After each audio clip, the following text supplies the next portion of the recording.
in tomorrow, right? All right. Doing people's schedules, having to jump in and actually price things every once in a while. Just telling people what to do, basically. Yeah. That's kind of what I do.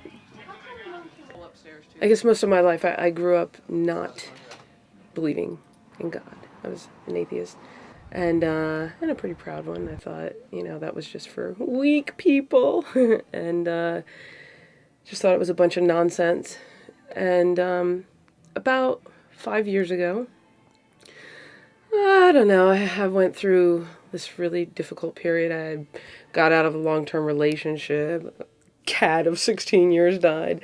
And it was just a very difficult time.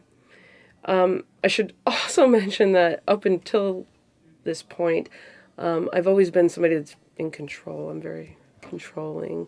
The work that I had done back then, I had my own business. I was a well-known figure in the S&M community, dominatrix. I had my own S&M phone line, did various things like that. And so I found myself in this place where it was like I had no control, and it was sort of like I was feeling very stripped of all of what I identified myself to be. And there was this annoying little voice that was sort of saying, I'm here. I can't explain it because it wasn't like this big, loud, audible voice being like, hey, I'm God. But it was this pull that I couldn't really escape no matter what I tried. And I just remember, it's not horrible that you do that. The moment that I just surrendered. And I knew.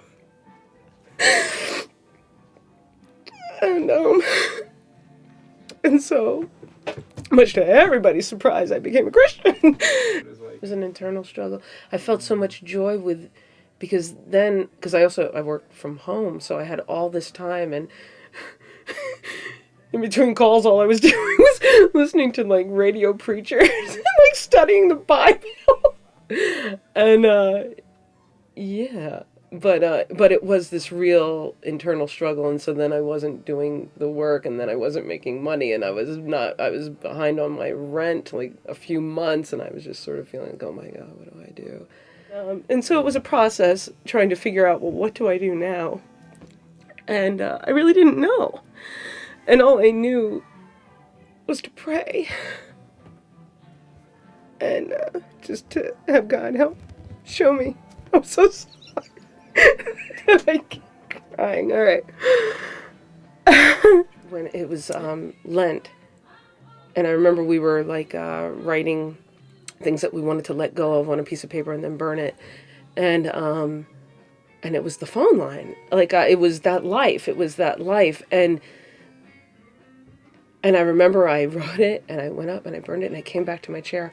I was crying. Thank God I used to sit in the back row all the time. But I was just sobbing because I knew it.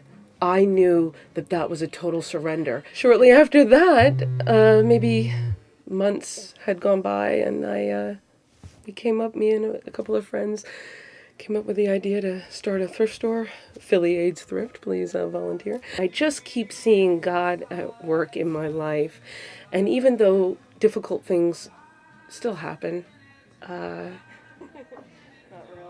that's the miracle, is hope. Visited everywhere? Oh yeah, no, I don't really want to see this. Gotta tell you. Yeah, I think yeah.